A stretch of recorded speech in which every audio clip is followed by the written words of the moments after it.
ilmu itu sebenarnya power gitu ya. Knowledge is power. Le savoir et le pouvoir. Jadi kalau orang Prancis menyebutnya le savoir et le pouvoir. Adalah kekuatan. Itu bisa menjadi alat untuk menindas. Seperti yang terjadi di Palestina sekarang itu. Pengetahuan itu menjadi alat imperialisme, alat kolonialisme. Jadi sebenarnya permasalahannya bukan pada ilmunya, tapi sekali lagi pada problem nilainya di manusianya. Ini kalau kita memakai kerangka berpikir yang sering dikemukakan oleh para pemikir kita di NU kan gitu. Baik, dan saya kira produksi atau tujuan yang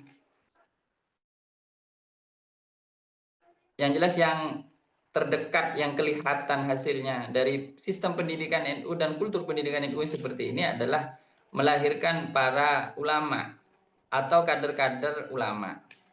Ulama ini tidak dipahami hanya sebagai orang yang mengajar kitab kuning sebenarnya, tapi orang yang memiliki kepekaan. Kalau bahasanya Gus Mus atau Kiai Mustafa Bisri itu orang yang melihat umat dengan pandangan rahmat gitu ya. Tapi kita bisa definisikan juga ulama itu adalah orang yang memiliki kepekaan yang utuh kepada problem dunia dan akhirat. Jadi kesadarannya itu utuh. Makanya ulama atau kader-kader ulama itu sebenarnya yang lahir dari model pendidikan seperti ini. Dan apakah nanti bisa dipakai untuk mencetak lapangan pekerjaan, apakah mencetak orang yang punya skill dan seterusnya, itu saya kira infiltrasi dari dunia industri kepada sistem pendidikan kita. Dan saya kira kita harus hati-hati juga karena itu bias. Kita kalau mau konsisten dengan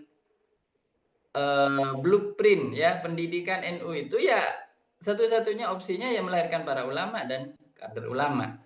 Siapapun itu, baik laki-laki atau perempuan, karena juga ulama perempuan juga banyak ya. Dan saya kira Allah Subhanahu wa taala tidak melakukan diskriminasi. Baik laki-laki atau perempuan sama-sama punya peluang sebagai ahlul ilmi, sebagai orang yang punya ilmu gitu. Baik, itu saja ya.